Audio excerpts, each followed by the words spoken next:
Hola a todos. Es para mí un placer y un honor introducir en esta entrevista a Magdalena Berguilá.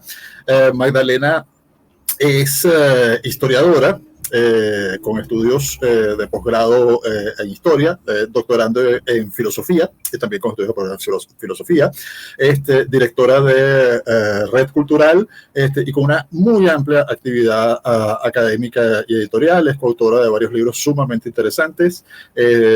De temas tan especializados y sofisticados en historia como una historia del anarquismo y libros de temas de política, economía, análisis de actualidad chileno, como Nuestro Octubre Rojo, refiriéndose al mal llamado estallido chileno, y una persona extremadamente activa en redes sociales, en los medios de comunicación en Chile, y una intelectual de gran valía, y queremos entrevistarla sobre una de sus áreas más importantes de especialización como historiadora, que es el periodo victoriano eduardiano de la historia británica, la Revolución Industrial, el periodo que construyó el mundo moderno.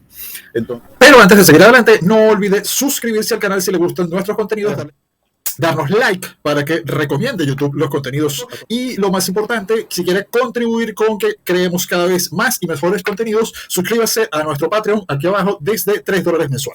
Y procedemos con la entrevista. Magdalena, bienvenida, muchísimas gracias por aceptar la invitación. Yo quisiera empezar con una pregunta sobre el periodo de la Revolución Industrial. ¿Por qué en el Reino Unido? ¿Por qué justo en ese momento?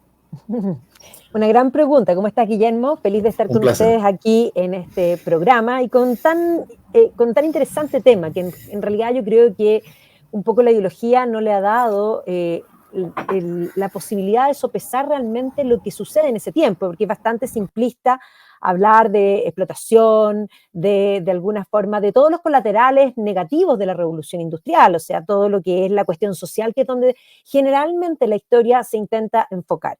La revolución industrial, la verdad es que es un momento impresionante que crea el mundo moderno, que crea lo que nosotros entendemos como nuestra vida, pero crea, aparte de tener los colaterales no deseados, crea todo lo que nos gusta. Crea, por ejemplo, el concepto de tiempo libre, de sociedad de consumo.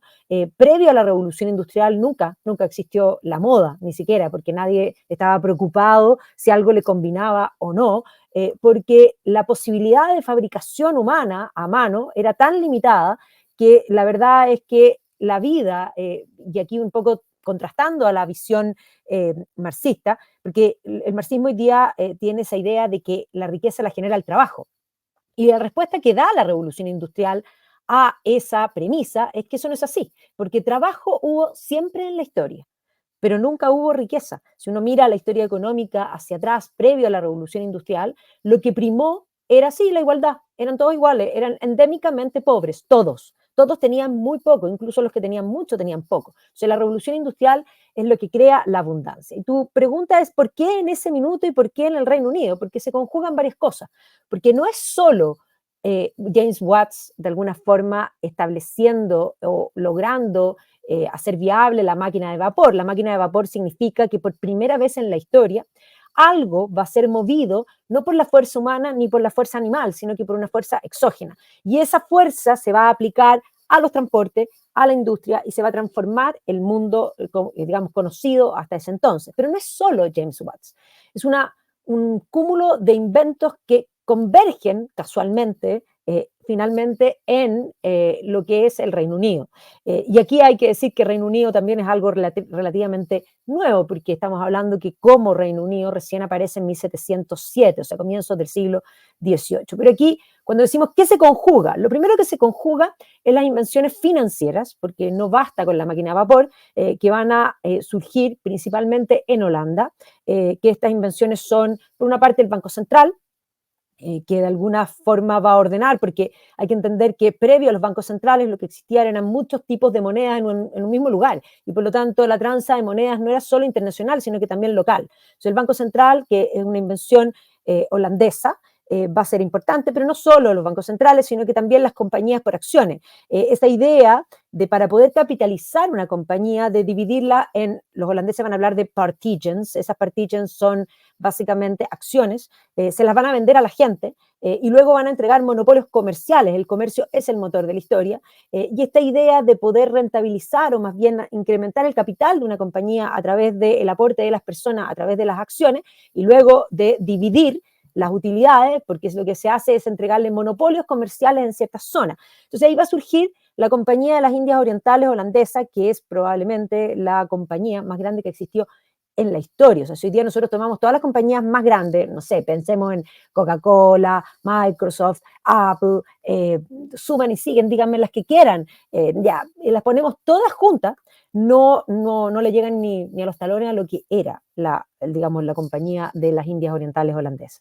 ¿Y por qué estos inventos van a llegar a Inglaterra? Bueno, básicamente, justo a finales del siglo XVII se va a producir la Revolución Gloriosa, en la que el verdadero rey, que era James II, va a ser depuesto por sus creencias religiosas, porque era católico, básicamente, y lo va a usurpar su hija, que estaba casada con Willem Orange.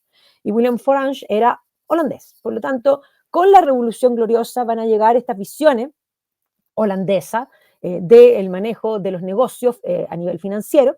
A esto se va a sumar, podríamos decir, ya a finales de los Estuardos, cuando se extingue la dinastía con la reina Ana, que también era hija de James. James II tenía dos hijas del primer matrimonio, que era Mary, casada con William of Orange, y Ana, que las dos van a ser reinas, y después va a tener un hijo en sus segundas nupcias con María de Módena, que era un hijo hombre, y esa es la razón del porqué de la Revolución Gloriosa, porque no es solo que él era católico, sino que cuando tiene un hijo hombre había una sucesión católica. Entonces, efectivamente, la caída de James II va a implicar además una serie de eventos políticos que podríamos decir se enmarcan en las guerras de religión. Inglaterra va a tener guerras de religión desde que Enrique VIII rompe con la iglesia, Isabel I, su hija, en la época Tudor, va a consolidar esa religión, esa nueva religión, y va a iniciar la persecución a los católicos. Eso también explica el por qué a James II lo sacan siendo un rey católico, porque toda la guerra civil, incluso británica, no es solamente una guerra política, es una guerra religiosa. Y a la caída de James II, los que apoyaban al rey católico, que van a partir primero en Irlanda, va a haber un movimiento, y posteriormente en Escocia va a generarse este movimiento que es conocido como los jacobitas, que hoy día está súper de moda porque la gente ve Outlander. Pero efectivamente las guerras jacobitas son múltiples desde el siglo XVII, y hasta mediados del siglo XVIII, que es 1746, que es la última batalla, que es la batalla de Culloden. Entonces, en 1707, en el reino de la reina Ana, se va a pedir la unión. La unión es la unión política, finalmente, entre Escocia y Inglaterra. Ciertamente el rey de Escocia se había convertido en el rey de Inglaterra a la caída de los Tudors, o sea, los Estuardos son una dinastía escocesa. Pero había, en el fondo, podríamos decir, dos reinos, dos coronas, dos representaciones, dos parlamentos. Pero ya en 1707 se produce la unión. ¿Y por qué se produce la unión? Y ahí es importante un segundo punto. Hablamos de las invenciones financieras holandesas, por una parte. Por otro lado está la visión de la Ilustración escocesa. La Ilustración escocesa es un movimiento bastante poco conocido para nosotros en Latinoamérica, porque Latinoamérica, desgraciadamente, y desde el término Latinoamérica es un término inventado por Francia para sustituir a un término real que es Hispanoamérica, y que en el fondo muestra cuánta influencia tiene nuestro continente, lo latinoamericano francés. Y por lo tanto nosotros tenemos siempre en la retina la ilustración francesa, que es una ilustración de corte más bien socialista. Latinoamérica es, como concepto, una zona permeada por esas ideas socialistas que son propio de esa ilustración francesa. Pero hay otra visión, que es la ilustración escocesa, que en vez de poner el énfasis en el Estado por sobre el individuo, porque cuando nosotros hablamos de socialismo, tenemos que entender que en esa visión que el Estado es más importante que el individuo. Y no solo eso, la realidad es necesario, o más bien el sueño es transformar la realidad y hay que ajustarse a una idea. Entonces, el socialismo tiene esas dos digamos, orígenes o esas dos esencias. Por una parte, la idea que hay que hacer realidad, y el Estado es más importante que el individuo. En cambio, la ilustración escocesa es realista, parte de la realidad es lo que hay, bueno, ¿qué hago con lo que tengo? Bueno, lo que puedo, por una parte. Y por otro lado, es el énfasis desde la realidad que el individuo es más importante que el Estado. Entonces, la Ilustración escocesa es un movimiento que se va a generar, por supuesto, en Escocia, que es el fruto de, podríamos decir, la temprana educación que se va a dar en Escocia desde la reforma religiosa. Sin duda, va a ser la reforma John Knox presbiteriana la que va a fomentar la creación de escuelas, con lo que la lectoescritura en Escocia va a ser mucho más temprana que en el resto de Europa. Eso va a implicar que, por ejemplo, para el siglo XVIII, en Escocia había 4 universidades, mientras que en Inglaterra había 2. O sea, en Inglaterra estaba Oxford y Cambridge, y en Escocia estaba Edimburgo, Glasgow, Aberdeen y St. Andrews. Y por lo tanto, esta eclosión universitaria con la idea de la libertad, porque ahí va a haber una serie de profesores de ética que van a considerar que el actuar individual es fundamental para que digamos, en el bien, la idea también virtuosa, porque son profesores de ética, pero son profesores de ética que consideran que el buen actuar personal, movido por incluso el propio interés, si nosotros pensamos en Adam Smith va a plantear eso, movido por el propio interés, si cada uno se mueve por su interés y por el de su cercano, la sociedad entera prospera. O sea, cuando nosotros pensamos en un Adam Smith, hay que entender que Adam Smith es, por una parte, discípulo de Hutchinson, y Hutchinson era profesor de teoría moral, también era discípulo de Lord Keynes. Lord Keynes, entre otras cosas, va a fomentar la idea de que la propiedad privada es esencial. Y es esencial porque de alguna forma explicita el esfuerzo individual y es parte de la justicia, porque la justicia es dar a cada uno lo que es de propio suyo, y por lo tanto, si tú te esfuerzas y ganar en ese esfuerzo, es justo y necesario. Por lo tanto, es totalmente opuesto a la visión respecto a ese concepto que es el lucro. El lucro es algo visto desde la Ilustración escocesa como virtuoso, justo, necesario. En cambio, desde la visión francesa, es visto como espurio, como algo que hay que condenar, algo que lo tenemos hoy día muy en la retina, porque en todas partes condenan el lucro como si fuese lo peor. Es más, no solo condenan el lucro, condenan el negocio, el comercio, como si fuese algo malo. Y entonces, cuando te quieren ofender, te dicen, eres un comerciante. El comercio es el motor de la historia, y los escoceses lo tenían clarísimo, porque de hecho, no solo son las ideas en Escocia, que podríamos decir hacen énfasis en la libertad, en el individuo, en el mérito, en el esfuerzo, en el trabajo, ¿ya? Que básicamente es la idea central que viene de Hutchinson, de Keynes, que se van a empapar y obviamente que van a tomar las ideas de John Locke y de Shaftesbury, que están un poco por detrás, pero que evidentemente se van a plasmar en la ventaja que tenía Escocia respecto al comercio con América, porque los vientos alisios en Escocia permiten que las embarcaciones se demoren menos saliendo de Escocia que saliendo de otra parte, digamos, del viejo continente. Y eso va a hacer que Glasgow se va a convertir en una ciudad mercante y básicamente poco a poco, y debido a las turbulencias políticas que se van a dar en el siglo XVIII en Escocia, los escoceses van a salir de Escocia. Pero ese mayor producto de exportación de Escocia, que son escoceses, van a terminar manejando el Imperio Británico. O sea, el Imperio Británico es una invención desde Escocia, manejado por escoceses en todo el mundo. Y el Imperio Británico va a tomar la lección que habíamos hablado de Holanda, y por lo tanto la Compañía de las Indias Orientales inglesa, ahora británica, va a copiar a lo que había sido la VOC, que es la compañía holandesa, van a copiar los bancos centrales, y esto va a permitir, digamos, catapultar el comercio. Y si a eso le agregamos digamos, la máquina de vapor, eso va a ser una combinación perfecta que va a implicar que sea primero el mundo británico el que entre en esto. O sea, podríamos decir financieramente y digamos, culturalmente, estaban preparados para poder tomar este invento y extrapolarlo desde esa idea también de la iniciativa individual.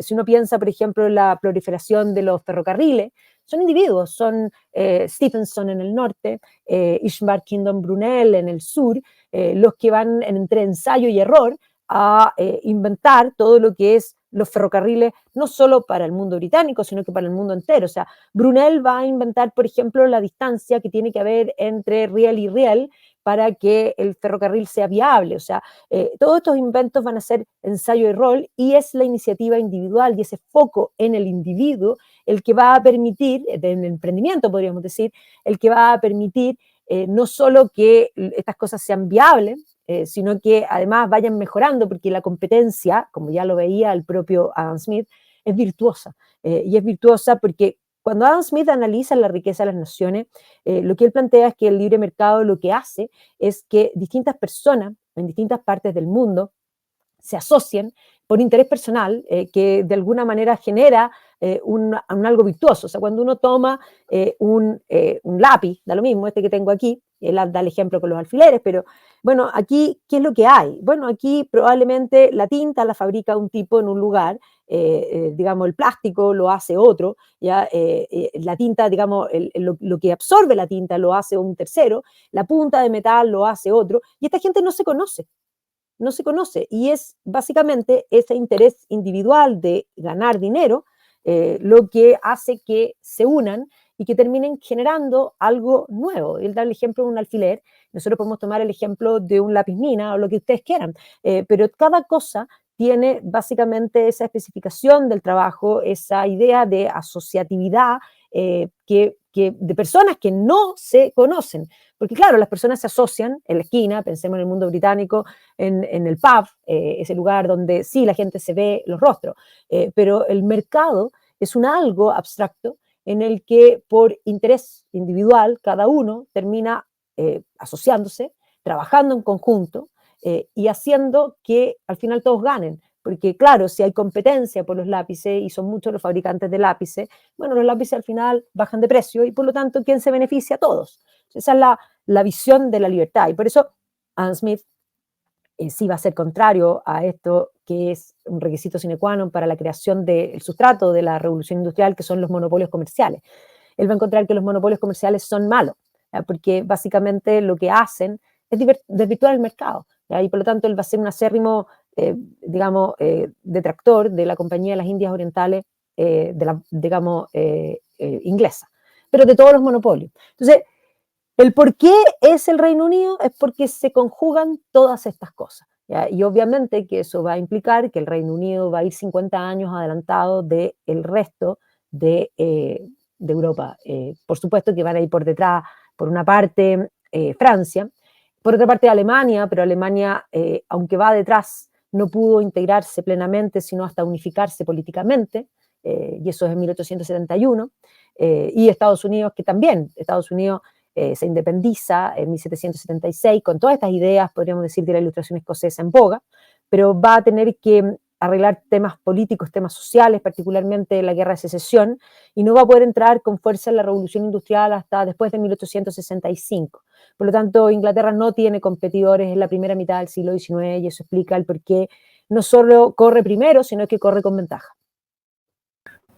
Por el lado de las ideas y de la filosofía, por ejemplo, en el siglo XVI y XVII, gran parte de las ideas que se desarrollan en la Ilustración escocesa existen en la Escuela de Salamanca, tanto en España como en Portugal.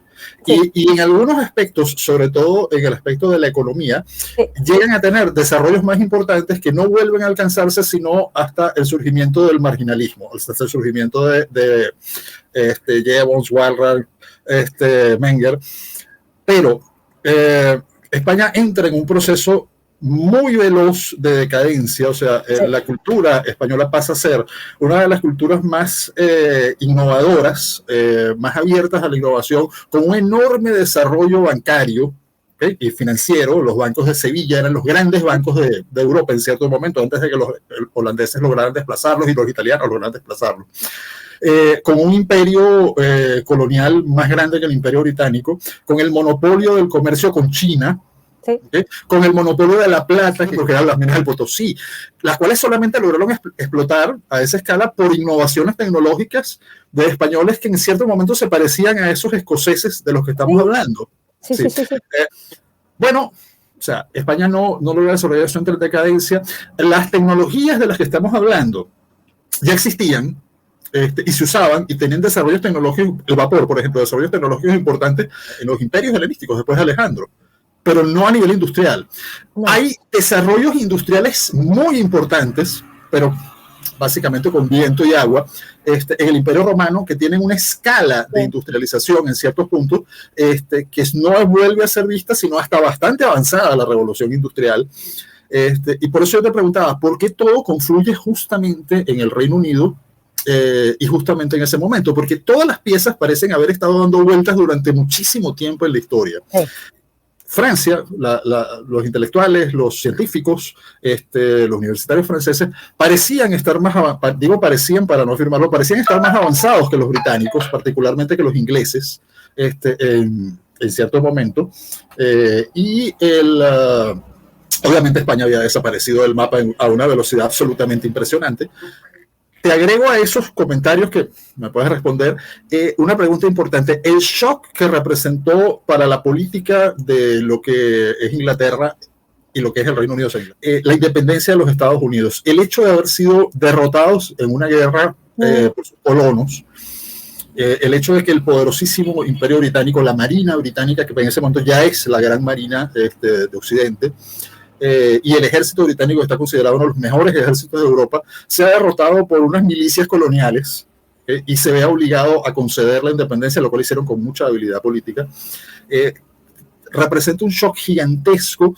De alguna forma, esa derrota, que pudo haber sido el inicio de la decadencia de Inglaterra, de la decadencia del Reino Unido, fue sin embargo un revulsivo que generó toda una serie de procesos, o aceleró o cambió toda una serie de procesos que llevan al imperio británico, la Compañía de las Indias Orientales y sus operaciones en la India. El hecho de que la estatización de la Compañía de las Indias Orientales, en dado momento que deja de ser una empresa privada y pasa a ser una iniciativa estatal, y se pasa de las factorías y los puntos de comercio manejados por empresas privadas como la holandesa y la británica a un real esfuerzo colonial que tiene, comienza a adquirir algo que era muy extraño para los británicos, que era muy común, por ejemplo, para los españoles, que tendían a ser como romanos, que es cambiar la cultura de la colonia, introducir sus ideas, su cultura, su religión. No les fue tan bien como los españoles, pero mucho hicieron.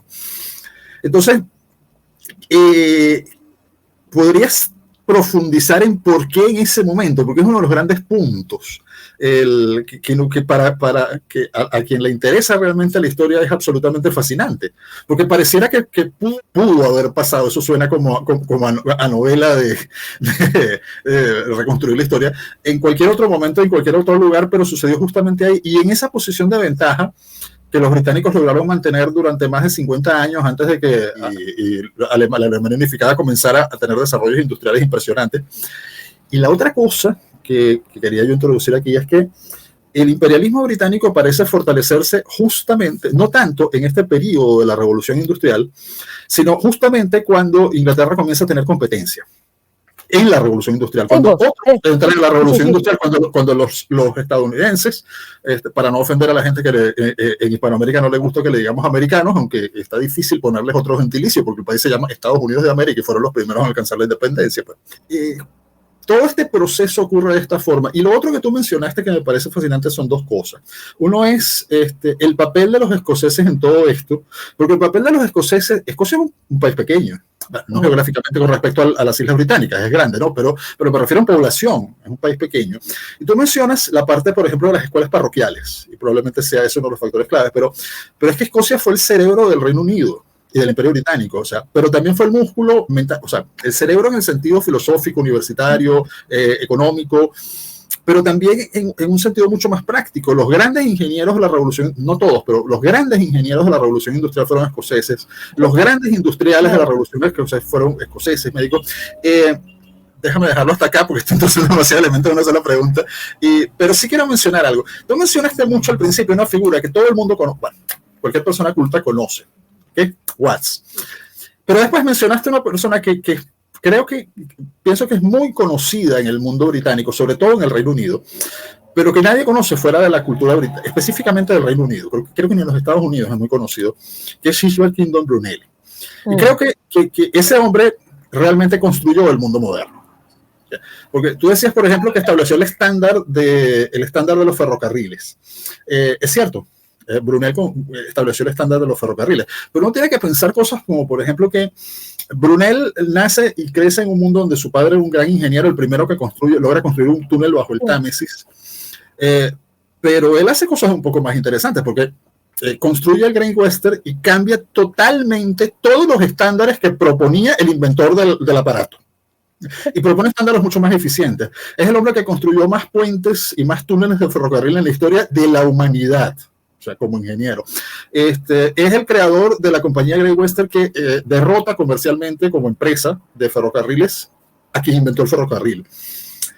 Crea el primer barco de vapor transatlántico que resultó un fracaso comercial pero un enorme éxito tecnológico y gracias al cual se logra tender por primera vez un cable de telégrafo. Transatlántico. Caramba, Brunel es un hombre que cuando era joven estudiaba ingeniería con su padre, porque no se estudiaba ingeniería en la universidad, vivía en un mundo donde la gente se desplazaba a caballo. ¿Sí? ¿Okay? Y cuando ya era un hombre de cierta edad, pero todavía relativamente joven, un barco que era inimaginable, con un sistema de ferrocarriles que era inimaginable apenas 10 años antes, creaba un nuevo mundo en el cual se podían enviar mensajes telegráficos entre el Reino Unido y los Estados Unidos de América. Esto en su momento fue mucho más impresionante que lo que ha sido, por ejemplo, toda la revolución tecnológica que nosotros hemos vivido y que nos ha pasado. Sí. De no tener esto con lo que estamos hablando a una generación que piensa que esto existía en el Imperio Romano. Entonces, ¿por qué entonces? ¿Por qué justamente ahí en ese momento empieza esa gigantesca explosión y se desarrolla a esa velocidad? Ya, a ver, voy a tratar de juntar todas las cosas que me planteaste. Lo primero es, sí, la Escuela de Salamanca sin duda es algo impresionante. No solo son los padres del derecho internacional, o sea, pensemos en Francisco Vitoria, que más todos aquellos que hoy día enarbolan la bandera de los derechos humanos, por supuesto que no lo tienen en la retina, porque no es su interés tenerlo, pero es el padre. No se puede hablar de derechos humanos si no tenemos la concepción escolástica cristiana. No hay concepción de derechos humanos sin pensar en el cristianismo. Por más que alguien hoy día no diga amén ni vaya a misa, es la cultura cristiano-occidental la que deja ese corolario. Entonces, no solo el derecho internacional, los derechos humanos, que uno los encuentra en la Escuela de Salamanca, las discusiones más fascinantes, digamos, intelectuales a nivel de universidad, y yo creo que las universidades escolásticas en el tiempo, incluso hacia atrás, medievales y, digamos, medievales tardías, renacentistas también podríamos llamar, si es que lo queremos usar en los términos de la periodificación establecida, digámoslo así, tenían discusiones realmente con ideas que contrastaban. O sea, si uno va a una disputatio entre Santo Tomás de Aquino y sus contendores, eran mucho más ricas que el debate que hay hoy en las universidades, porque hoy día no hay debate en las universidades, porque hay ciertas ideas que están absolutamente consideradas que no caben dentro de la academia. O sea, si me preguntan a mí, hoy día el mejor debate ya no está en las universidades, han destruido el pensamiento crítico y la libertad de cátedra en las universidades, que eran la base de esta institución creada por Occidente, y eso hoy día está en lugares como este, en YouTube. Ya no está en las universidades porque la ideología buscó eliminar la posibilidad de pensamiento y de racionalidad. Y es más, hoy día lo que prima es la mediocridad, la ausencia de pensamiento crítico, y eso se manifiesta sin duda desde la neolengua hasta tener que reconocer que, o más bien como diría Chesterton, tener que levantar una espada para decir que el pasto es verde. Entonces, la Escuela de Salamanca es impresionante. Y no fue, en su minuto, teniendo, sobre todo pensando en la parte económica, si uno piensa en Juan de Mariana digamos, y una serie de economistas. Hay un libro maravilloso para los que nos están escuchando de un americano que se llama Thomas E. Woods, que es un hombre, yo lo traje a Chile después de que leí ese libro, porque ese libro es maravilloso, que se llama, está en castellano, está por Editorial Ciudadela, que se llama Cómo la Iglesia construyó la civilización occidental. Y ahí básicamente hace un análisis de la creación de todas las instituciones, y hay un capítulo específico de los maestros escolásticos en economía españoles. Y ahí uno se da cuenta que dicen mucho más tempranos que Adam Smith, lo mismo que dice Adam Smith. Pero claramente el Imperio Español, como bien tú dijiste, va a entrar en una decadencia, y eso va a tener que ver con el comienzo y la gestación de España y la creación del imperio. Se va a pegar desde el comienzo un tiro literalmente en el pie. La expulsión de los judíos va a ser un tema importante porque va a cortar la posibilidad de la creación de una industria, digamos, temprana. Había una incipiente industria que va a ser mermada. Entonces, si bien el imperio español, donde no se ponía el sol... ¿Me permites hacer un comentario? Dale. Perdona, para que ustedes vean lo profundo que es lo que nos está explicando Magdalena, quien financió a Francisco Pizarro en la empresa del Perú era un banquero que era un converso judío. Sí. Sí. No, y los judíos eran los que movían todo el tema financiero en todas partes, o sea, la tranza de moneda siempre fue una actividad relacionada con el mundo judío, y cuando hablamos de tranza de moneda, estamos hablando de, porque una cosa bien importante, el crédito es una invención fabulosa, pero como bien dice su palabra, y lo manifiesta claramente Niall Ferguson en su libro The Ascent of Money, o sea, el ascenso del dinero, él dice el crédito, como dice la palabra, es un acto de fe. Yo te presto plata y yo creo, y por eso dice crédito, creo, creencia, que tú me vas a pagar. Pero tú podrías no pagarme. Y por eso es muy genial entender que la escritura, el ser humano la inventa no para hacer filosofía ni para hacer poesía, sino que la inventa para hacer negocio. Las tablillas sumerias, que son la primera escritura que existe, básicamente lo que dice es cuando alguien se endeuda, por tanto, y cuándo tiene que pagar. Eso dice. Son, en el fondo, pagaré. Eso es. Y obviamente que la gente prefiere prestarle a aquel que uno piensa o tiene más certeza que te va a pagar. Entonces los bancos, cuando se estructuran, como tal, los créditos duros, digámoslo así, pensemos en la época de los templarios eran los banqueros de la historia, pero le prestaban ¿a quiénes? A los reinos, po. Le prestaban a gente solvente. Y bueno, ¿y qué pasaba con los insolventes? Si no hay crédito, no hay posibilidad de desarrollo industrial, porque una cosa es tener una buena idea, pero si tú no juntas la idea con el capital, y ahí está el gran error de los marxistas que consideran que la riqueza la genera el trabajo. No la genera el trabajo solo. Trabajo ha habido siempre en la historia y había pobreza endémica. La combinación de trabajo con aquel que arriesga su patrimonio para invertir, poner el dinero, el capital también es importante, y esa persona es la que toma el riesgo, o sea, es una persona tan importante como el que trabaja. Y por otra parte, podríamos decir, el desarrollo industrial que va a permitir, o sea, es esa combinación virtuosa de múltiples elementos que se habían dado en el tiempo, porque los créditos existían, pero evidentemente, por eso vuelvo al tema de los judíos eran los créditos blandos. ¿Y qué son los créditos blandos? Bueno, los créditos blandos son créditos que se le entregan a personas, bueno, que son insolventes y que probablemente varios de esos no van a pagar. Y de lo que le prestaste, un porcentaje te paga y un porcentaje alto no te paga. Bueno, ¿cómo puedes hacer que eso sea negocio siendo que hay gente que no te paga? Bueno, cobrando más alta tasa de interés. A ver, aquí es súper importante. El interés no es la usura. Los escolásticos españoles ya entendían que el dinero pierde el valor y por lo tanto existe lo que se denomina un justo interés.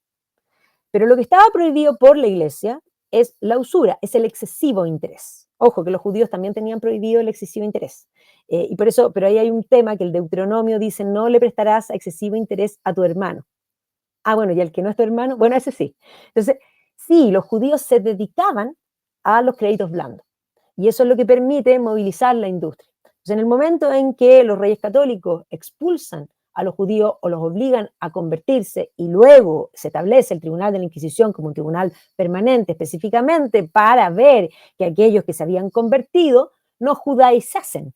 Y es más, esa idea de un reino, una sola religión, va a tener por una parte sí una identidad clara y distinta, pero por otra parte un costo económico porque va a impedir que ese capital importante que va a venir desde América se quede en España, porque España, como dicen algunos autores, se convierte en la garganta por la que el oro de América y la plata, como estábamos hablando, tú hablaste de Potosí, termina pasando para el resto de Europa.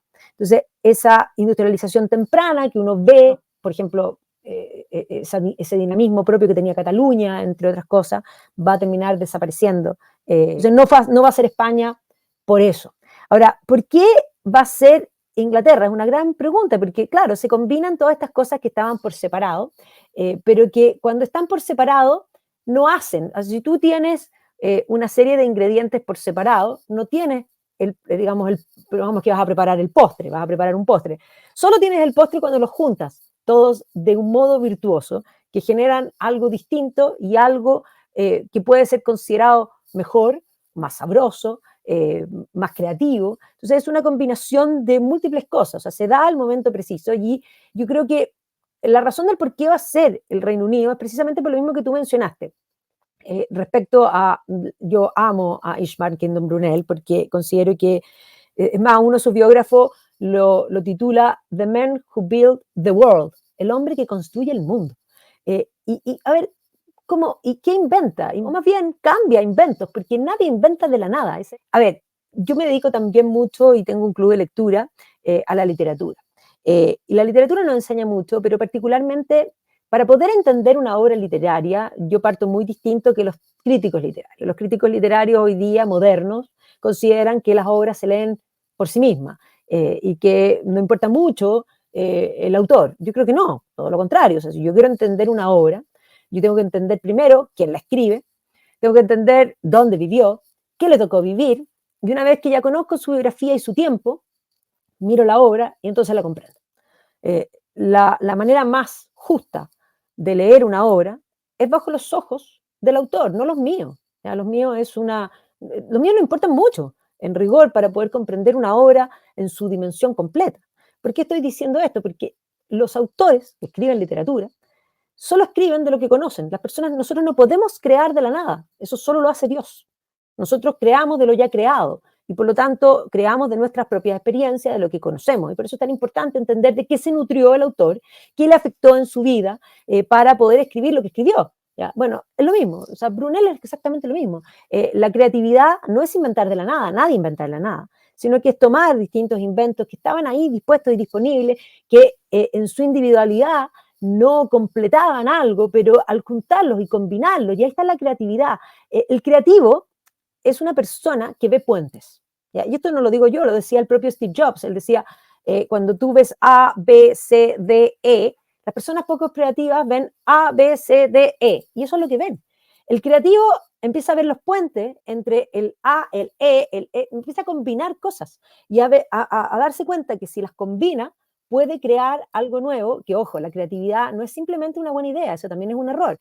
Eso es tener ideas. Hay muchas personas que tienen muchas ideas, pero que son cero creativos y que no pasan a la historia, digámoslo así, porque para que algo sea creativo hay que combinar A con B, con D, con E, pero hay que crear algo, hay que hacerlo realidad, práctico, hay que bajarlo a la realidad, la idea no es creativa, bajarlo a la realidad en algo concreto y específico, y eso concreto y específico tiene que tener un valor para la gente, tiene que ser valorado por el mercado. Si algo no es valorado por el mercado, están esas personas que se creen muy creativas, que tienen ideas, pero que en realidad amojonan poco, digámoslo así, pero que además cuando amojonan se sienten que en realidad ellos son unos genios y que la sociedad no los comprende. No son unos genios, no son creativos. Para que algo sea creativo tiene que ser valorado por la gente. Y eso es lo que hace Brunel. Brunel de alguna manera toma una industria ya existente y le da una vuelta de tuerca y no solo la masifica, la populariza, la hace necesaria, transforma literalmente, porque bien tú dices que el que más puentes y más túneles construyó, transforma la geografía, el paisaje británico. O sea, es más, cuando uno viaja por Inglaterra, por supuesto que uno ve las colinas y un poco así como la comarca, que es el gran invento y que yo creo que desde la lingüista es perfecta, porque ¿qué es lo que hay en Inglaterra? Bueno, hay colinas, hay valles, y esos valles son shires, y por lo tanto uno está en la ciudad de Manchester y lo que está al lado se llama Manchestershire. Uno está en York y está Yorkshire, y en el fondo todo es Oxfordshire, en fin. Y por lo tanto cuando Tolkien llama a esta verdadera Inglaterra, que la considera la Inglaterra anglosajona, y crea un lugar que se llama The Shire, es Inglaterra, es Inglaterra. Por una parte, es esa campiña inglesa tan típica, estos pueblos pequeños que de alguna manera se aparecen y obviamente estos ferrocarriles que cruzan estos puentes, esta ingeniería, esta combinación entre lo ingenieril y podríamos decir lo bucólico, que evidentemente se ve con más fuerza, sobre todo en el norte, porque en el norte son las ciudades industriales en contraste con el sur. Pero sí, Brunel cambia el paisaje británico y obviamente esto tenía que agregarle los castillos normandos que también cambiaron el paisaje británico trayendo una nueva tecnología que era la construcción en piedra, en fin. Entonces, a ver, es el momento preciso en que se conjugan las cosas. Y eso se va a conjugar particularmente desde validar, y esto es súper importante, la iniciativa individual. Es ese valor que le da el mundo británico a la competencia, a el emprendimiento como tal. Uno siempre piensa que es Estados Unidos, el lugar donde cualquiera puede abrir una fábrica en un garage, pegarle el palo al gato, no necesariamente yendo a la universidad, porque la gente, si uno piensa en el propio Steve Jobs se retiró de la universidad, considerando que la universidad no le podía enseñar nada. Y yo creo que probablemente no tenía nada que enseñarle a Steve Jobs. ¿Ya? Y por lo tanto, él, ¿qué hizo? Abrió una empresa en un garage y creó su empresa, después lo expulsaron de su empresa y se fue a estudiar caligrafía. Y dice, ¿qué tenía que ver un gallo que se dedicaba al mundo computacional estudiando caligrafía?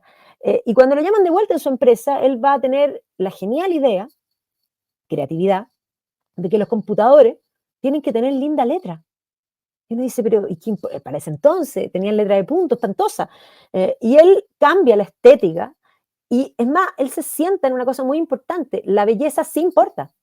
Y es más, recrea la compañía y es el tiempo en que aparecen los Mac de colores, que se convirtieron en objeto de deseo, y esta empresa que era menor, desde la estética, evidentemente se convierte en una empresa que es hoy día. Entonces, la belleza sí importa, tenía razón Jobs. Entonces nosotros pensamos que son los americanos. No, no son los americanos. Es la mentalidad anglosajona. Si uno piensa en el mundo británico, uno se va a encontrar con ejemplos de self-made men desde muy temprano. Y efectivamente va a ser esa combinación que hablábamos, por una parte, del énfasis en lo individual, que va desde la filosofía, sin duda, o sea, la filosofía va a aportar a esa idea de que el individuo es más importante que el Estado, que el individuo es el sujeto de derecho y que la propiedad, eso es súper importante, que la propiedad es sagrada y que la propiedad explicita, es más, lo que te dignifica, todo lo dignifica porque tú la creas, no te dignifica porque te la den. Tú, de alguna manera, es lo que es el esfuerzo, es tu trabajo explicitado en tu recompensa. Entonces, este concepto además que se va a ir combinando con los, digamos, con los cambios, porque una de las cosas que va a suceder desde el siglo XVIII es la disminución de Dios como concepto, incluso desde antes, desde el XVII, y que finalmente va a implicar en el XIX la búsqueda de reemplazar a Dios por algo. Entonces, la filosofía del siglo XIX es una búsqueda de sustitución de un algo, de una verdad real existente, por estas verdades parciales que básicamente van a caer en ideología. Y ahí es bien importante para que nos están escuchando, porque siempre dicen, bueno, es que tú hablas de tu ideología. No, no, no. Las personas que creen en Dios y creen en la verdad, en el bien y en la belleza como algo objetivo, no tienen ideología, porque la verdad es clara y distinta, ¿ya? Y es un solo camino, punto. La ideología va a surgir cuando tú esa verdad existente, que básicamente tiene que ver con una creencia, pero también con una racionalidad, se reemplaza por una idea arbitraria, que hay en torno a la que se va a construir una filosofía completa. Bueno, esta idea es el centro de un pensamiento y por eso es una ideología. Pienso en torno a esa idea. Y por lo tanto, se es ideológico solo cuando se reemplaza la verdad real por, comillas, un Dios ficticio. ¿Ya? Y por lo tanto, ahí podríamos decir, no sé, pues para Fichte es el yo, para Schelling es la estética, para Hegel es toda la realidad y por eso es un totalitario, porque para él es el espíritu que engloba toda la realidad y esta idea se tiene que manifestar desde el Estado y por eso es el padre de todos los totalitarismos. Pero Marx, su Dios es la economía. Marx considera que su Dios es la economía y en torno a eso, y por eso es un materialista. Entonces, ahí hay ideología, no hay ideología cuando se habla de una verdad clara y distinta, que además es el concepto de Dios, es lo que determina objetivamente que hay algo objetivamente malo, que está fuera de mí, aunque a mí no me guste. Eso es objetivamente malo o eso es objetivamente bueno. Y implica el esfuerzo, el trabajo, el intentar trabajar una vida para orientarla hacia el bien, fomentando el hábito del alma que nos lleva al bien, que se llaman las virtudes, y evitando, de alguna manera, la desviación, que son los vicios. Entonces, eso que está desde la época griega, obviamente se consolida en ese periodo. Entonces, a ver, se conjugan todas las cosas en esta búsqueda por reemplazar el absoluto, los británicos van a ser más bien prácticos. Y por lo tanto, lo que van a hacer, no van a beber de las aguas de Jena, aunque va a haber intelectuales que sí lo van a hacer, por supuesto, va a haber influencia de esas aguas, pero las aguas de Jena implicaban el estatismo. Y lo que hacen los británicos es darle poder al Estado, sí, pero un poder limitado. Son los individuos. Entonces, esa combinación de los instrumentos financieros, de la posibilidad del individuo de crear con una mayor libertad, porque la libertad es la que permite creatividad en todos los sentidos, no solo en el empresarial. El arte, si no es libre, no es arte. Por eso yo, si me preguntan a mí, yo me dedico a la cultura, pero creo que el peor atentado contra el arte es un Ministerio de la Cultura. Te quería preguntar, Magdalena, ya que estamos entrando en ese periodo, tú mencionaste a Neil Ferguson. Sí. Recordé algo que le pregunté una vez a él, la idea de McCloskey acerca de la dignidad burguesa en el desarrollo de los cambios culturales que permiten el surgimiento del capitalismo moderno y de la revolución industrial, no es algo que para lo que pareciera que precisamente a partir de ya desde antes, pero sí, en ese momento clave de la Revolución Gloriosa, y además en el gran fracaso de la aristocracia británica, que es la independencia de los Estados Unidos de América, sí, que confluyó y la creación del propio Reino Unido, confluyó sobre el mundo británico, desplazando los valores de la aristocracia y permitiendo un enormemente potente surgimiento de la burguesía británica, que no llegó a ocurrir en España, que no llegó a ocurrir en Francia, y que solamente ocurre mucho después y de otra forma en Alemania, en Suiza, en otras partes, pero en la cual Inglaterra fue la que logró, o el Reino Unido fue el que logró adelantarse.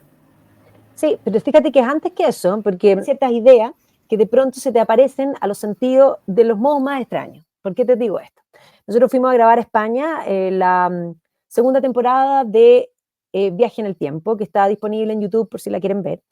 Y efectivamente, entrando en la Catedral de Burgos, en la Catedral de Toledo y varias más, a mí se me apareció una idea clarísima del problema hispano, el problema no solo hispano, el problema latinoamericano. Los españoles no entendieron el gótico, porque el gótico no es un estilo simplemente arquitectónico, exterior, interior, estético, sino que es un concepto. Y el concepto es un concepto que nace en Francia primero, pero que se extrapola a todas partes y que muchos lo entendieron a cabalidad y que algunos incluso lo, podríamos decir, lo profundizaron. ¿A qué voy? El gótico francés es un gótico que crea un espacio interior amplio para que toda la comunidad se reúna y se reúna en conjunto, sin distinción.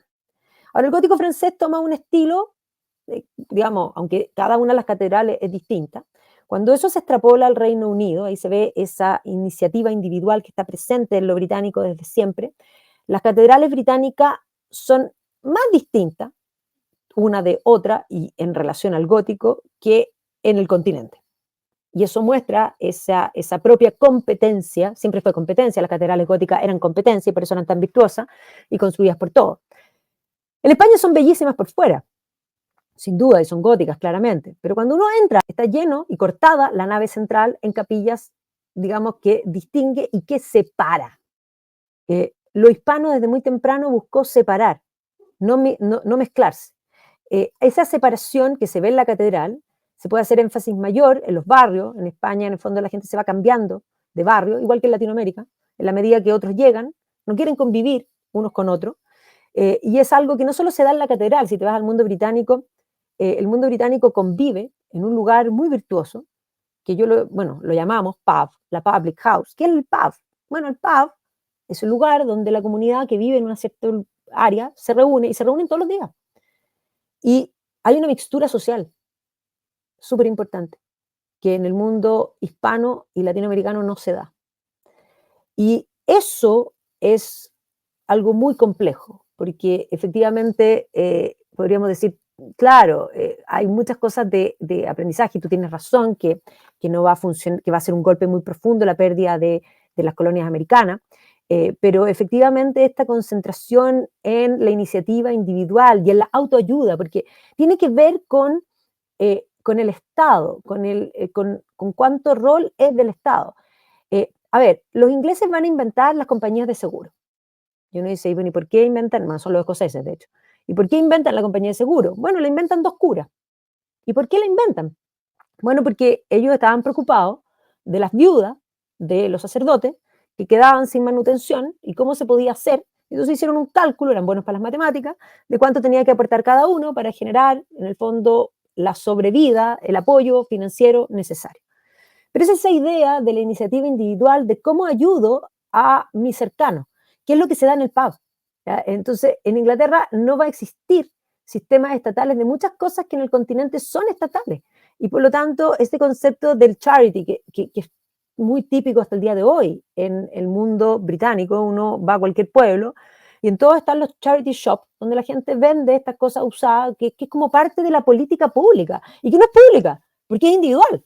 Entonces, y un poco podríamos pensar cómo, porque, por ejemplo, cuando la gente hoy día dice, ay, las monarquías son de modelo, yo creo que las monarquías cumplen un lugar y tienen un sentido para ciertas culturas. Los británicos son monárquicos y la monarquía es lo que da una estabilidad más allá que hoy día no gobiernen, está claro, pero tienen un poder, digamos, de opinión que es importante.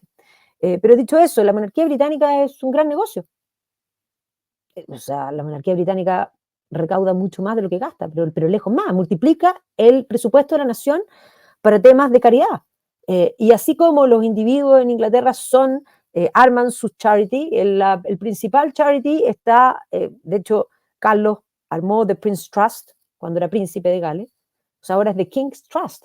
¿Quién no quiere? Porque la gente es snob, darle y estar con el rey, obvio. Entonces, a ver, esa idea de lo individual, más allá de simplemente pensar en que todos los problemas se resuelven desde cobrar los impuestos y de repartir.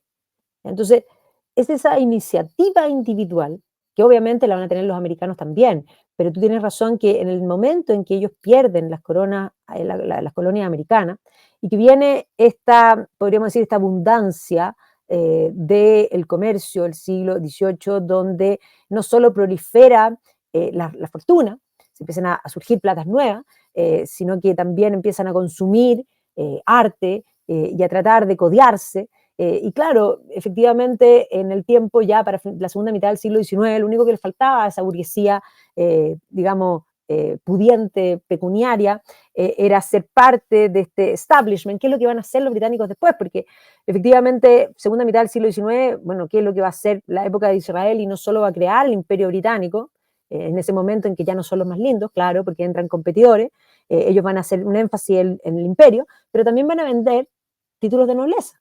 Entonces, pensemos en los Rothschild cambistas de moneda, en el fondo de Frankfurt, ¿ya? Y que habían sido parte, digamos, de los cambistas de reinos menores dentro de Alemania.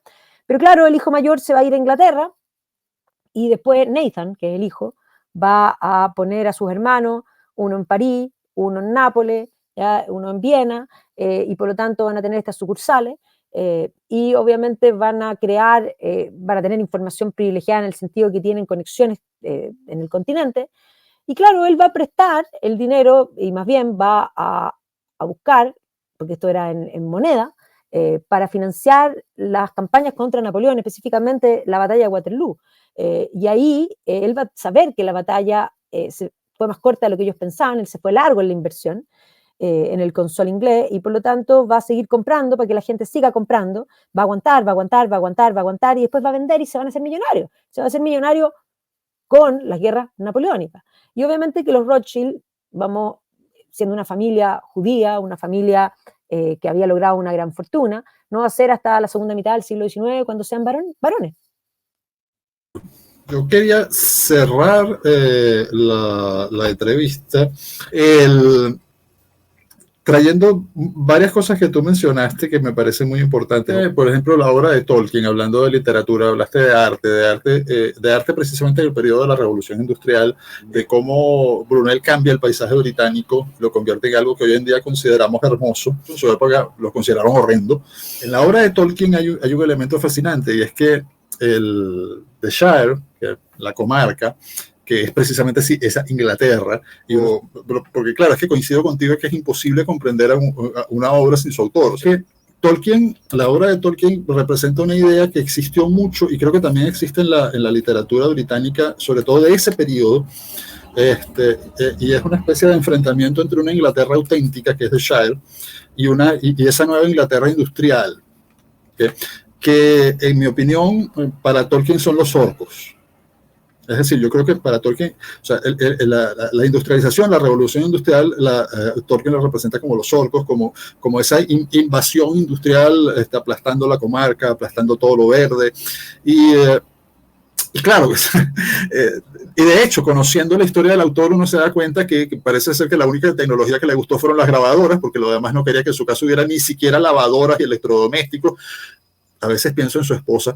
Los electrodomésticos probablemente hayan sido una de las cosas más liberadoras que ha existido en la historia de la humanidad. Esas tensiones dentro de la cultura británica que emergen con el romanticismo. En mi opinión, Tolkien es el último de los grandes románticos, pero bueno, pareciera que gran parte de la intelectualidad, precisamente en el periodo romántico, entra en un proceso de resistencia a la revolución industrial, al capitalismo, que se va a mantener. Yo creo que eso no empieza en el continente, empieza precisamente en el Reino Unido, o sea, la visión del intelectual comprometido anticapitalista es otro invento británico.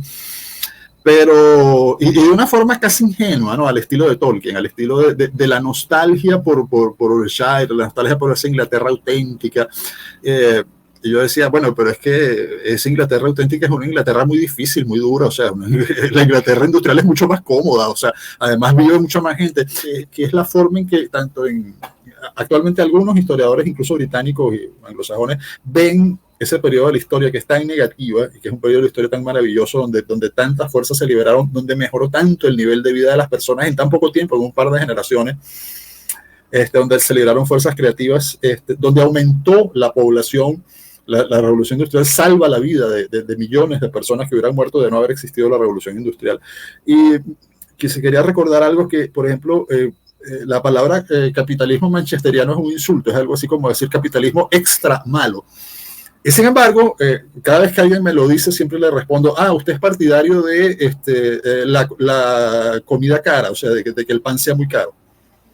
Se quedan sorprendidos y tengo que explicarles, mira, es que la Liga de Manchester surgió para acabar con el monopolio cerealero y hacer que el pan fuera barato y por lo tanto pudieran subir los sueldos reales y por lo tanto aumentar el consumo, y fue además una alianza de industriales y sindicalistas en contra de quienes se manejaban con privilegios del Estado obtenidos a través de negociados con el Parlamento o con los agentes del Parlamento. Entonces, claro, mi pregunta es básicamente ¿por qué se construyen esos tantos y tan intensos relatos anticapitalistas ya en el Reino Unido de la Revolución Industrial, del propio periodo de la Revolución Industrial? Porque esos relatos anticapitalistas avanzan tanto en el arte, en la literatura.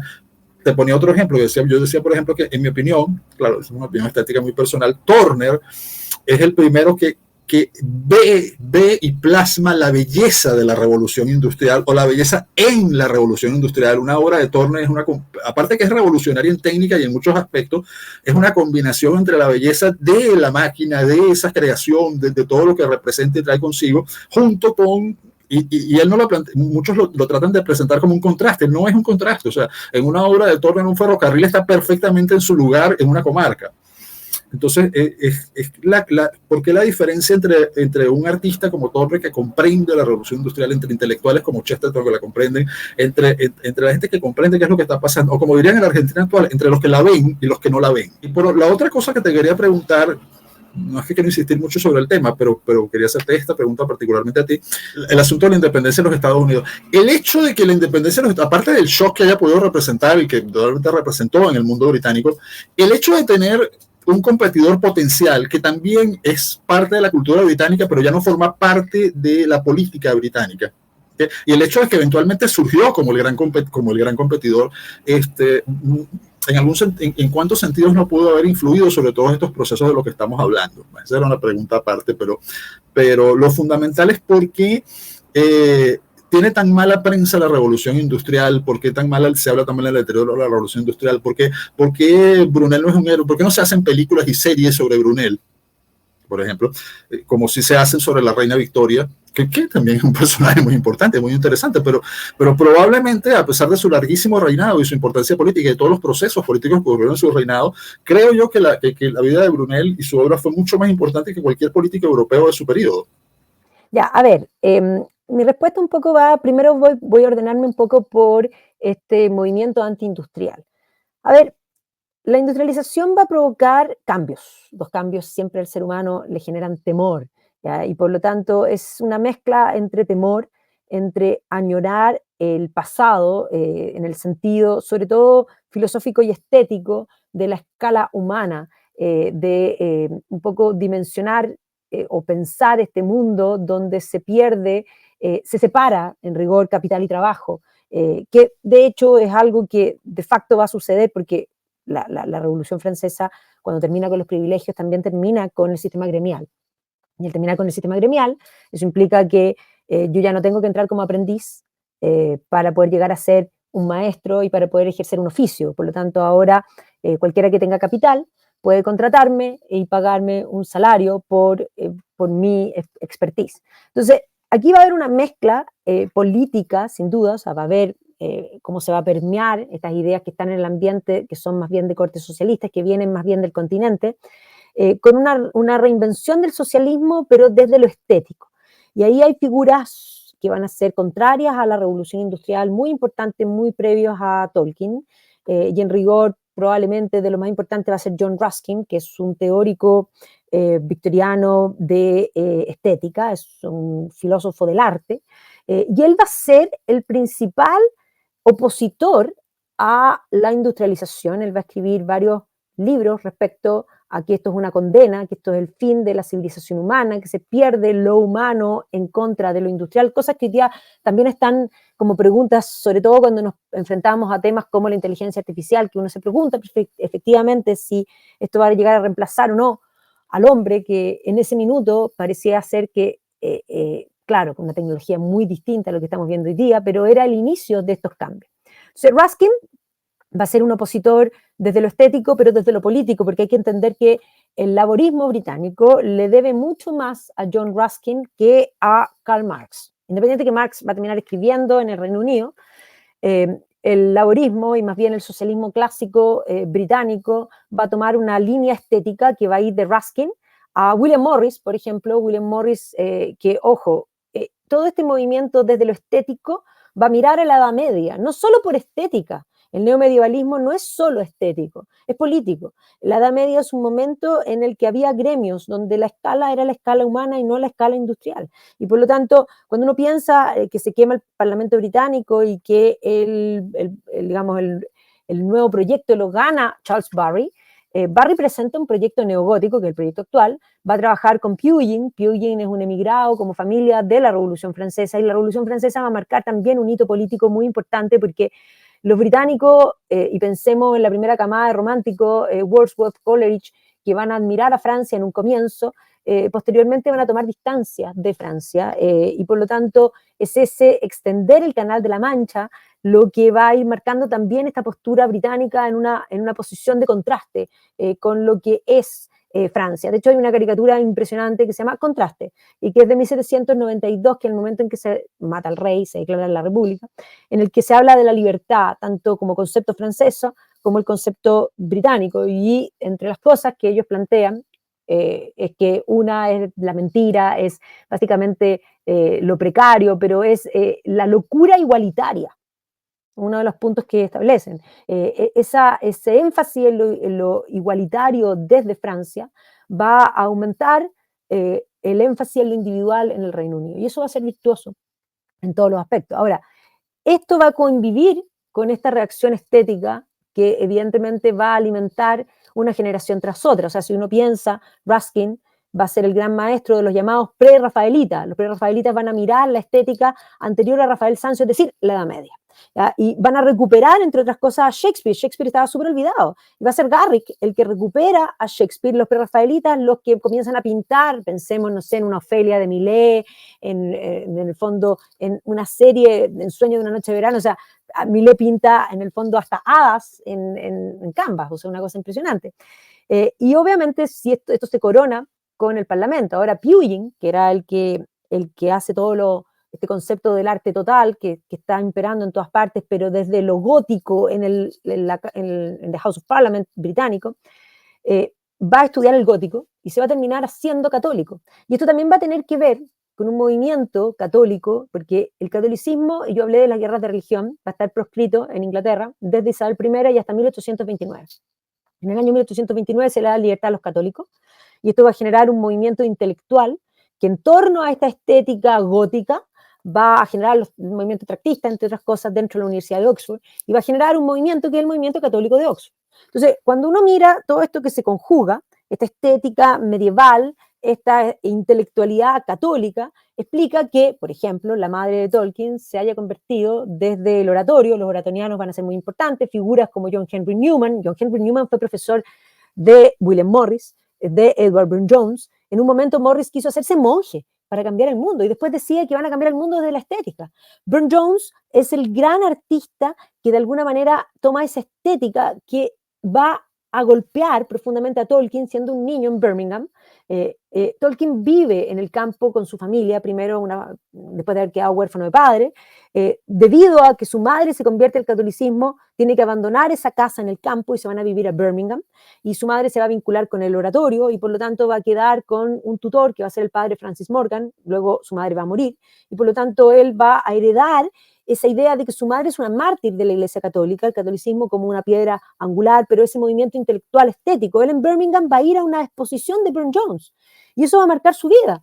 Y luego va a estudiar lingüística y obviamente que sí, Tolkien es el último de los románticos, pero no es solo el último de los románticos, es el romántico trascendental, porque los románticos hacen todo el camino. Podríamos decir los románticos de la luz, Wordsworth, Coleridge, que son creyentes y que desde la naturaleza llegan a Dios y desde, como diría Coleridge, el interior y la imaginación sienten ese grito de yo soy, pero yo soy considerando que hay algo superior a mí. A los románticos de la oscuridad, donde son ateos, Shelley, Byron, Keats, y Keats, a pesar de ser ateo, tiene atisbo a la trascendencia, pero básicamente, como diría Oscar Wilde, ya en la decadencia, que estamos todos en el barro, solo que algunos a veces miramos las estrellas. Wilde va a morir en 1900, convirtiéndose al catolicismo en su lecho de muerte. O sea, el movimiento católico va a arrastrar a intelectuales, y evidentemente Tolkien es parte de ese movimiento, solo que Tolkien es el romántico trascendental. Va desde su teoría de la imaginación a abrir un nuevo camino para recuperar lo más importante que siempre tuvo el hombre, Dios, y sin el que nada tiene sentido. Entonces, efectivamente, esto va de la mano, ¿ya? Pero tú tienes razón cuando dices que Turner abraza en equilibrio la revolución industrial. Los prerrafaelitas no, los prerrafaelitas son una vanguardia que vuelve hacia atrás para ser vanguardista. Y es más, eso es lo divertido, porque hoy día la gente habla de que son revolucionarios, ¿ya? Y que por lo mismo son socialistas y son, no sé, de alguna manera progresistas y todo este tema. Ahora, pero cuando todos son progresistas, y ese es el discurso de todos, entonces no sé, revolucionario. Hoy día no hay nada más revolucionario que ser conservador, y nada más revolucionario que ser creyente, y nada más revolucionario que enarbolar la bandera de Dios. Yo creo que los que somos de alguna manera conservadores y estamos en esa línea, somos tan revolucionarios como esos prerrafaelitas en ese entonces, porque solo quien respeta la tradición, que es la democracia de los muertos, son realmente democráticos.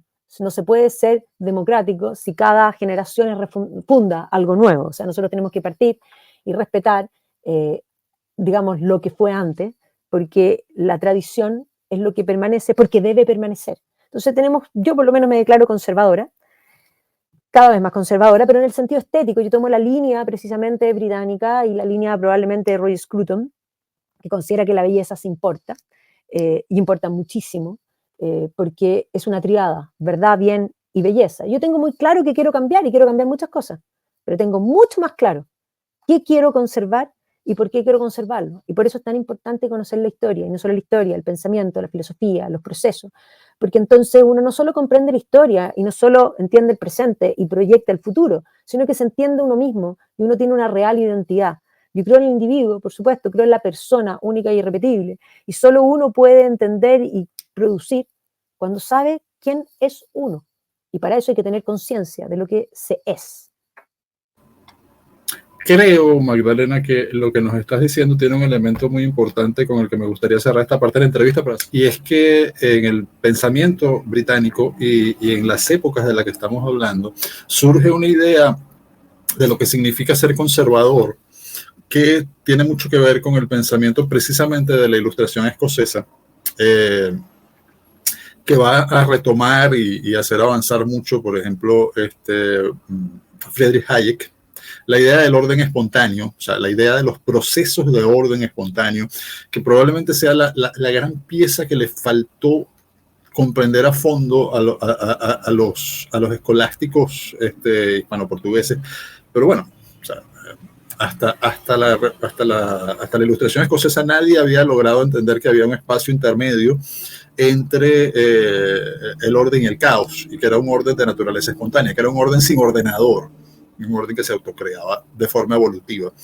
Pero es una pieza muy importante porque hace que la idea de ser conservador no sea una idea de volver hacia atrás y de mirar al pasado. De hecho, son los revolucionarios los que se la pasan mirando al pasado. De hecho, Marx es un hombre que se la pasa todo el tiempo mirando al pasado. Y no tiene nada de extraño. Después de todo, el comunismo es una idea que nace más o menos en el siglo XII. O 13 tal vez. Bueno, yo digo que ellos perdona, yo digo que ellos empiezan antes, porque Platón también ya era comunista. Lo era, y es bien importante que lo señales, pero para no retroceder tanto al pasado, yo me refería al conjunto de ideas que termina resumiendo Marx en el marxismo. O sea, a esa versión del comunismo, es decir, a la que uno podría decir que empieza a nivel filosófico y teológico con Del Fiore, se desarrolla con Almerrico, tiene sus primeras expresiones políticos revolucionarios religiosas, los anabaptistas, y bueno, como todo eso va llegando hasta el marxismo, lo cual, en mi opinión, hace del marxismo una religión. No. El pensamiento conservador es cualquier cosa menos lo que los llamados progresistas dicen que es el pensamiento conservador. Yo digo los llamados autodenominados progresistas porque generalmente tienen muy poco que ver con el progreso, tanto en ideas como con inspiración como en resultados. Primero, todo el tiempo miran al pasado. El segundo, lo que proponen no trae progreso, sino destrucción. Y en tercer lugar, están mintiendo intencionalmente porque ellos saben perfectamente qué es lo que van a producir. Entonces, pero el pensamiento conservador es un pensamiento que, en mi opinión, siempre fue revolucionario desde que surge. El pensamiento conservador, llamémoslo moderno, porque comprende mejor los procesos de la modernidad que quienes pretenden llamarse progresistas. Comprende que se construye a partir de procesos de orden espontáneo y que, por lo tanto, no se puede planificar centralmente. Lo que te planteaba como última pregunta es hasta qué punto todas estas tensiones que surgen en el mundo británico, que se extiende por el mundo, no son la clave no solamente de la revolución industrial y del capitalismo moderno, y hasta qué punto eso, las naciones, las culturas que lograron adoptar esas ideas, pero adoptarlas e integrarlas en su propio ethos cultural, no como algo traído desde afuera, han sido las más exitosas desde incluso que los propios británicos, y las naciones que nunca lo han logrado, como es el caso de toda Hispanoamérica, y en cierto sentido incluso de España, han sido las naciones que siempre están peor. Pareciera haber un problema de cómo adoptar, copiar e integrar las ideas correctas, y es algo que pareciéramos haber fracasado para siempre. Bueno, para siempre no, pero durante muchísimo tiempo a los hispanoamericanos. Lo que te quería preguntar fundamentalmente es la influencia de ese mundo, tanto de las ideas como de la industrialización, como de las prácticas comerciales, como de las prácticas industriales, como de personas de la revolución industrial sobre nuestro continente, tanto sobre el norte, sobre los Estados Unidos. Muchos escoceses crearon mucho en los Estados Unidos, y sobre Hispanoamérica también. O sea, esa influencia británica que todavía se siente en gran parte de Hispanoamérica, que en cierto sentido la posterior gran influencia industrial, comercial, política de los Estados Unidos es una segunda ola de esa revolución industrial, que cuando ellos entran en la revolución industrial se convierte en una gran potencia. ¿Qué características tiene en el caso de Hispanoamérica? Porque Hispanoamérica rechaza al modo de esos intelectuales románticos. Parece que lo único que copia Hispanoamérica del mundo anglosajón son las malas ideas. Sí, bueno, sí, pero por ejemplo se enamoran de los románticos, de los socialistas, se enamoran de los fabianos, se enamoran de Marx y su periodo de desarrollo británico, se enamoran de la vuelta al pasado, pero no en el sentido conservador británico, sino en el sentido tradicionalista, arcaizante, medieval, y al mismo tiempo se vuelven revolucionarios para recrear el mundo al estilo de los franceses. Es decir, ¿por qué nunca logramos una combinación virtuosa de ideas de este lado si hemos tenido influencias por ejemplo, tan poderosas y ejemplos tan poderosos como fue el hecho de que esa Inglaterra, ese Reino Unido, que en el fondo no hacía nada, era uno de las potencias más débiles de Europa, se convirtiera no solamente en la primera economía del planeta, sino en el Imperio Británico? A ver, yo creo que son múltiples las razones. Primero hay que decir que independiente que Estados Unidos se independiza tempranamente, los americanos, después de que ya logran esa independencia y sobre todo durante todo el siglo XIX, siguen teniendo vínculos y admirando profundamente al mundo británico. Tanto es así que no solo se va a incrementar y rápidamente el comercio, que los británicos lo que van a empezar a hacer, o sea, los americanos lo que van a empezar a hacer, es que todos los americanos con dinero van a ir a buscar al Reino Unido, sobre todo durante el siglo XIX y la segunda mitad del siglo XIX, en el fondo, algún noble empobrecido, y van a llegar estas llamadas American Beauty, que se casaban con los nobles empobrecidos. Si tú piensas Downton Abbey, el matrimonio... La madre de Churchill, la madre de Sir Winston Churchill. Claro, la madre de Churchill y muchas más, van a llegar precisamente en este entonces. Entonces, así como cortaron el cordón umbilical en lo político, van a tratar de seguir incrementando ese cordón, digamos, de unión en cuanto a la tradición y en cuanto a la admiración. O sea, es más, van a empezar a hacer negocios juntos. O sea, te odio, me separé de ti, pero a pesar de eso te amo, y como te amo voy a seguir con esa relación, algo que es muy distinto a lo que sucede en Latinoamérica. Porque Latinoamérica, cuando se independiza de España, debido a que el relato para la independencia es un relato francés que odia a España, no solo crea el concepto de Latinoamérica en sustitución a Hispanoamérica, sino que odia a España, y eso continúa hasta el día de hoy. O sea, hay gente que tú hablas del legado hispano, que es claro y distinto. Y además, toda esa gente que odia a España y que quiere descolonizar hoy día, que quiere deseuropeizar, que considera que los españoles fue lo peor que pueden establecer y que han creado no solo la leyenda negra y alimentado esa leyenda negra hasta hoy, y de la que podríamos decir la combinación de la leyenda negra que venía de lo político con el relato rusoniano del buen salvaje. Aquí termina con el indigenismo, que no tenían ni de buenos, ni, digamos, no eran buenos salvajes para nada, y los otros tampoco son malos. O sea, fue muy poco sano el cortar el cordón umbilical sin un relato intelectual que haya hecho la collera necesaria y justa de lo que fue Hispanoamérica, que era algo real, algo existente, y algo por lo demás, en muchas dimensiones, fabuloso, si no en la mayoría. No solo nos dejaron el idioma, no solo nos dejaron el modo de pensar, sino que nos dejaron gran parte de nuestro ser, y esa es la razón del por qué cuando uno va a España, uno llega, no sé, yo he estado en muchas partes en España, pero uno se siente local, uno llega a Cáceres, aquí en Chile llegaron muchos de Extremadura, y realmente son chilenos. Entonces uno dice, pero a ver, ¿qué somos? Es muy difícil poder construir algo cuando no se entiende qué se es. El americano se independizó, pero siempre se supo anglosajón. Y es más, nosotros no sabemos lo que somos, y somos una mixtura, pero tenemos una base hispana que es fundamental. Ahora, dicho eso, ese es el por qué nunca levantamos nuestra cabeza, y básicamente cuando uno quiere renegar de los padres, lo único que hace es no encontrarse a sí mismo, porque ¿quién es uno? Bueno, uno es hijo de, nieto de. Uno no nace y caído del cielo como si fuera un meteorito. Uno tiene una historia anterior y eso es lo que te define, no solo como persona, sino que también como nación. Ahora, más allá de eso, lo anglosajón en Latinoamérica tuvo presencia y tiene presencia, y la tuvo siempre desde el comercio. Los anglosajones, y no solo, y en particular los escoceses, manejaron el imperio británico en todas partes, incluido donde habían compañías que no eran legales, digámoslo así, pero el comercio va a ser, donde entra el comercio no entran las balas.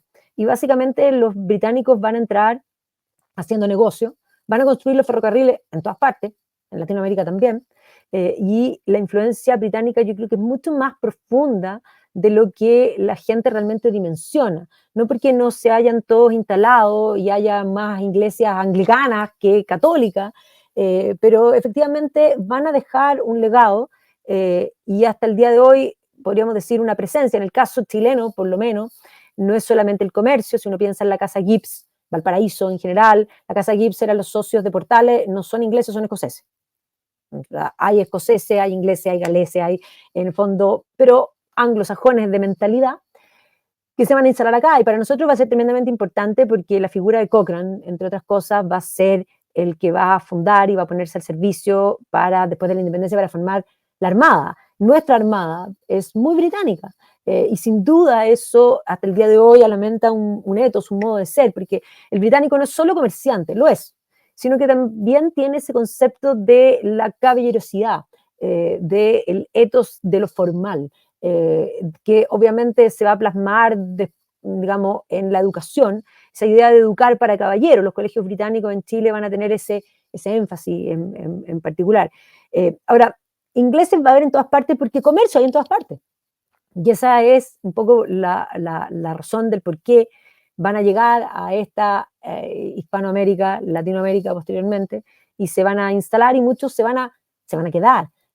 Ahora, el gran tema es que no se va a poder producir lo mismo que en Estados Unidos porque es la regulación, y ahí por eso lo que falla no son las personas, no somos el sustrato latinoamericano, sino son las políticas públicas, y básicamente ese énfasis de estatizar.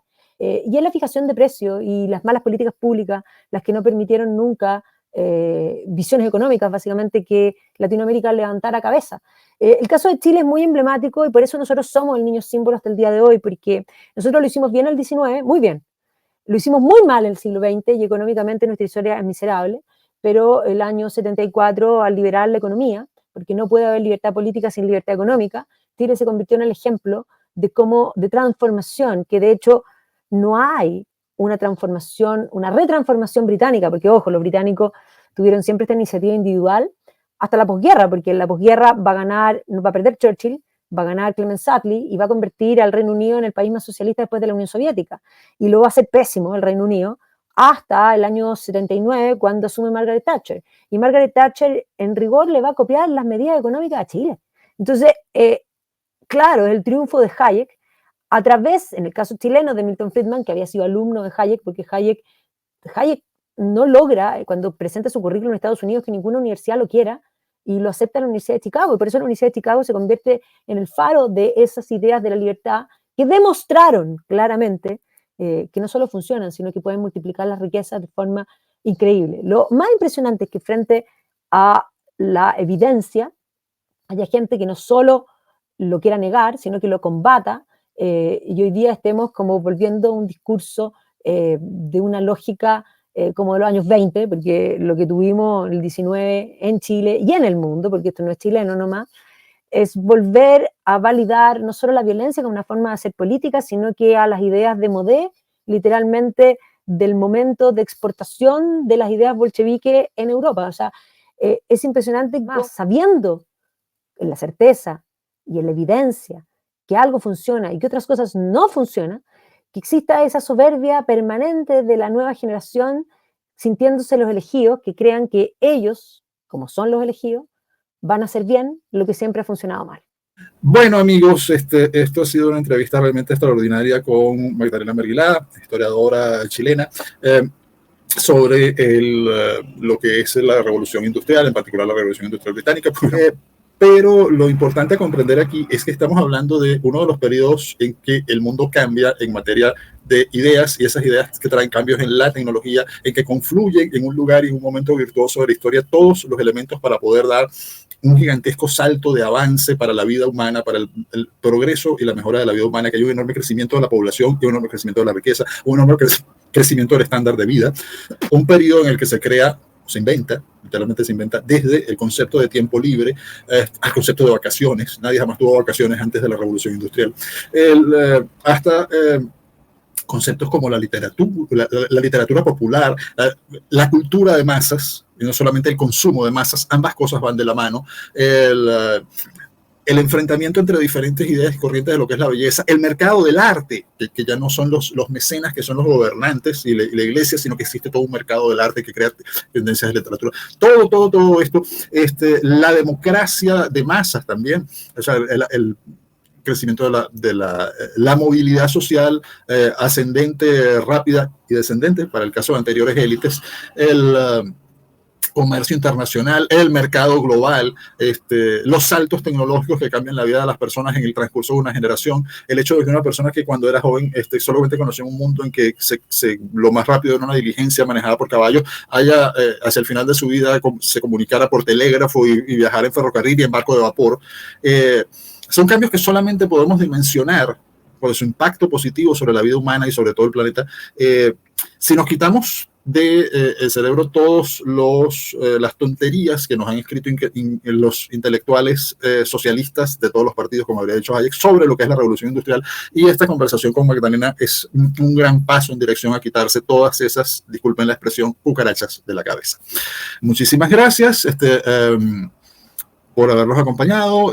Recuerden si les gustan nuestros contenidos, dennos like. Los likes son muy importantes para el algoritmo de YouTube. Suscríbanse al canal y, más importante todavía, pueden apoyarnos en nuestro Patreon aquí abajo, contribuyendo con el crecimiento de este canal. Le damos muchas las gracias a Magdalena y nos estaremos viendo en el próximo video.